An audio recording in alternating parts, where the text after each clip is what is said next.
Meanwhile, the Rivers State House Assembly has accused Governor Siminalayi Fubara of dishonesty, threatening to resume impeachment proceedings against him if he continues to breach the Constitution. Martin Amaewhule, the Speaker of the House, made it known on Saturday during a press briefing in Port Harcourt, Rivers State. Amaewhule, who was accompanied by 26 members of the Assembly, read out a communique issued after the briefing. The lawmakers accused the governor of refusing to hold up to his end of the presidential peace accord, which he willfully signed without coercion. And to talk about this on the news, I'm joined by the former special advisor to ex-governor Nyesom Wike, Opunabo Inko-Tariah, and also a public affairs analyst and also chairman of Niger Delta Non-Violence Agitators Forum for Rivers State Chapter, and that's Comrade Reuben Izu Jr. Gentlemen, good morning. Glad to have you both join me. Good morning. Good morning. Okay, let me start with Inko-Tariah. I mean, talk to me about what you think of this move by the Rivers State House Assembly to impeach the governor. What are your thoughts on this? Ordinarily, I would have described it as legislative perambulation if they were not impostors. But the fact that they were impostors, I cannot describe it as legislative perambulation or rascality, because we already have known laws and judgments to bolster the fact that once you defect from a political party to another, and there is no schism in your party, or there are no mergers, you've lost your seat automatically. The law did not say when the matter is being prosecuted. It said automatically. So that's why I refer to them as just impostors. And they have no right whatsoever to talk of impeachment, because only legislators are allowed to talk of impeachment.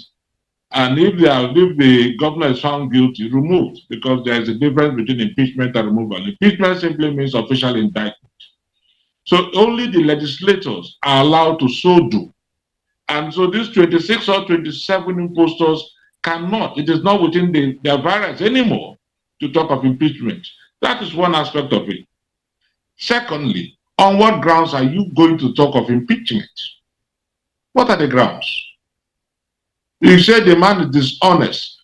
Come up, highlight them, signpost those areas. Are you talking of representation of a budget? I listened to the bombastic rhetorics of Tony Okocha.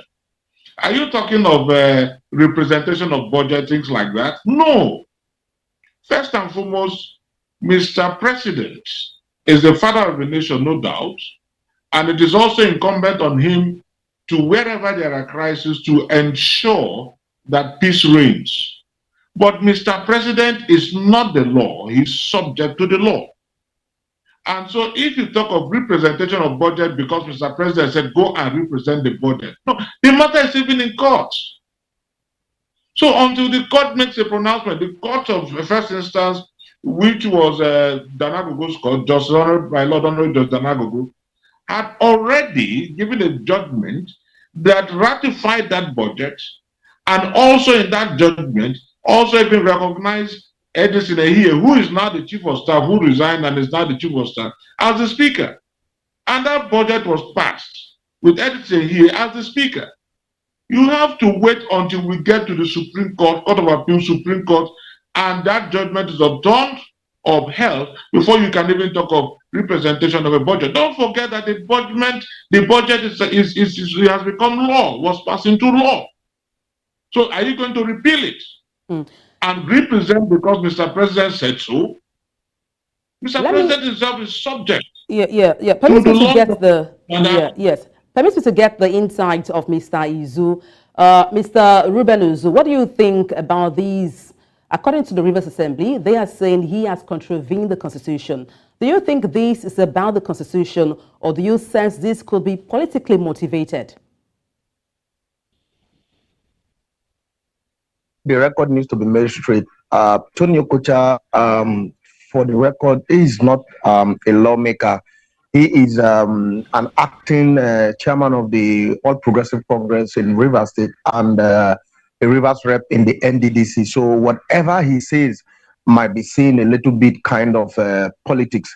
because his stand has nothing to do when it comes to the actions and inactions of the governor that warrants an impeachment proceeding. But I think where the impeachment proceedings and rumors kind of, I should say, are actually being weighty is on the part of the lawmakers. If everyone has listened keenly, just like my colleague have just rightly said from his angle, that the lawmakers should come up with their facts. I've been listening to the press briefing by the 27 lawmakers. They pointed out obvious facts that the governor has actually aired, not just on the peace accord that was brokered by the president, but the speaker frontally made obvious that even the Public Procurement Act is currently being violated. That we don't know, because from what he said, the constitution permits that the governor should nominate, and the persons who are to man the Public Procurement Bureau board should have gone through screening of the State Assembly, and upon confirmation, they are now constituting that board. But right now, there is no known member. According to his statement, I quote, there is no known member constituted for that very board, but yet they are spending. And for me, when I listen to the speaker quietly, I wouldn't dabble into politics, but going by what he has actually brought to the public for, I think is a bit amount to gross misconduct. According to the constitution, they have also made one thing clear, that they are not neck bent on impeaching the governor, but the constitution has also permitted them, and they have allowed it to be the last resort. And from what he said some couple of weeks back, when I listened and watched keenly the proceedings of the assembly, they sent the clerk on an errand to communicate to the governor, and he was frontally insisting, if they refuse to take minute from us, we will as well refuse to take minute from them. This has become the lost long love between the State Assembly and the governor. Okay, and also, Mr. Ezo, just to chip in there, aside, you mentioned misconduct and all of that, but beyond all of this, as you have itemized the allegations as to the Governor Fubara, not meeting up to the 8-point agreement brokered by the President Bola Ahmed Tinubu, which was signed last year. No. Understand, I don't want to. I love what my brother said. Whatever the president said, the president is also a citizen, in as much as he is the number one. He is also part and parcel of the citizens who must. But my point really is this, Mr. Izu. Yes, I was going to say, shouldn't the details of the 8-point agreement be made known to the public? That is not law. That's why I don't want to even go there. I want to hold my argument based on what the speaker has said.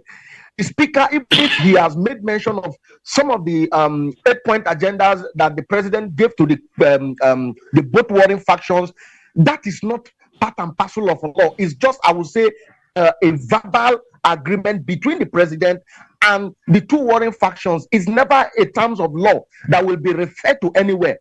Where I am most concerned is the areas that the law can back the assembly that has led to being misconduct or gross misconduct from that of the governor. Two things I saw and I picked out was spending without the budget. According to them, he has not presented the budget, which we are aware that is also a litigation in court. Secondly, the Board of Public Bureau is not constituted, but it seems like money is being spent from some persons who are close to the governor, alleged by the State Assembly. Then thirdly, he is not ready to do the local government election, but there is an insinuation that, because I know that in Rivers State in 2 months, I think 2 months or thereabout, about the current local government administration will elapse. There is no primaries whatsoever currently to replace the current local government chairman as they are going out. By now, there should have been primaries telling you that there will be election. Let me quickly get the perspective Independent Electoral Commission is waiting. Yeah, let me just get the perspective of Mr. Inko-Tariah. With all of these happenings in Rivers State, the assembly between the governor and all of these power tussle, so to speak, How do you think this will impact the political climate in Rivers State? First, let me quickly respond to the issue of the procurement board and so on. I have not seized of the facts concerning the procurement board if we have a board, but we always had a board. I don't know if it was dissolved by the governor himself, because the governor is not even aware that I'm going to be here, and the governor has never sent me on any occasion to defend him or defend his government. So I'm not aware of that procurement. But under Nyesom Wike, we had a board, but whether it was dissolved or not is a different thing altogether. That is number one.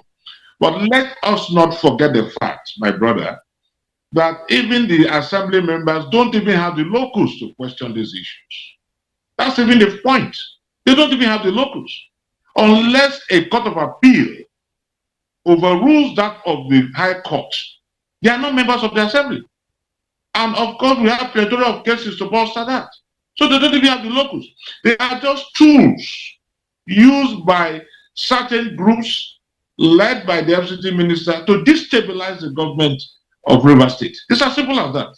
That is number one. So because you cannot place something on nothing. So on what grounds are they coming out to even question? Unless they are coming out as citizens, but not as legislators to question it. I hear you when you say, yes, I hear you. You have the question. Yes, Inko-Tariah, I hear you when you say they have no legal ground as to carry out with any impeachment proceedings whatsoever. But then what would be a lasting solution, an alternative to peace between the Governor Fubara and also the House Assembly? The problem, let me be honest with you. The problem has to do with control. I refer to it as the pestilence of godfatherism. I am instrumental to your emergence as a governor. Like he said, he regretted. Remember, don't forget that the FCT minister himself said to the world that he bought all the funds for all the aspirants as at that time. I'm talking of the PDP aspirants. So he felt that he was going to do a top 10 through whoever was going to take over from him. And the man, Fubara, the governor of Rivers State, came in and was asphyxiated by the so-called imposition, and you must do this and you must do that. And he said, no, let me free myself. Yes, I agree. I also recognize the fact that you are instrumental. But don't forget that I also have a legacy to keep, to live. Because after my 4 years, nobody will say, you brought me in, therefore you will take the blame. They will say, no, Governor Fubara, what is your scorecard? How well did you perform while you were a governor in office? And this will affect both himself and his generations unborn. And that is just the problem, the pestilence of godfatherism. Those of us who are in Rivers State, we understand what it is. Before the saga, we knew what was going on. Yes. The Governor Fubara couldn't have even placed a block. If I may come in there, if I may just quickly come in there, because we're pressed for time, let me quickly get a reaction of Mr. Izu to that statement you made. You wanted a solution. I thought I was going to rush. So the best way is for the feuding parties to first of all recognize their limits and also realize that they are probably not, the governor will not suffer, the FCT minister will not suffer, but Rivers State will suffer. Look at other states, developments going on since the last year May to date. But look at what is happening in Rivers State. We are struggling to attain the height we intend to attain because of the crisis. Okay, we don't need this division in this state at all. Okay, I wanted to get a quick reaction of as leaders. Yeah, that's a fine place to wrap it up, Mr. Inko-Tariah. Let me get a quick reaction of Mr. Izu to your statement as to the problem in Rivers State being much more of control and godfatherism. Mr. Izu, in just less than 30 seconds, we're pressed for time. Yeah, the truth about it is we have two warring factions here, and both factions loyal to different godfathers, if I should say, as the case may be currently. You can see that the 27 lawmakers are loyal to the former governor, and the current governor of the state seem to have gathered the loyalists of former governors, former lawmakers, and all the rest on one side.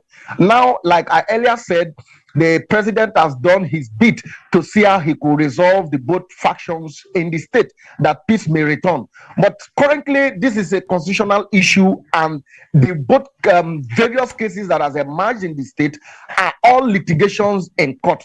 I don't want to be a part of those who believe that you take two steps instead of one step before the other. I am very much certain that except the both factions agree to come together and allow issues to lie, that's why you have out of court settlement. If they refuse to settle these things amicably within themselves to function, then we must allow the court do the needful, because I know that the 27 lawmakers are in court. The governor and his allies are also in court, challenging both factions in different actions. I am very much certain that if not for delay in judicial proceedings, this should have laid to rest, just like what he has pointed out. The 27 I'm afraid that's the most we can take on this edition of the news. Thank you so much, gentlemen, for your time on the news. It's been enlightening speaking with both of you.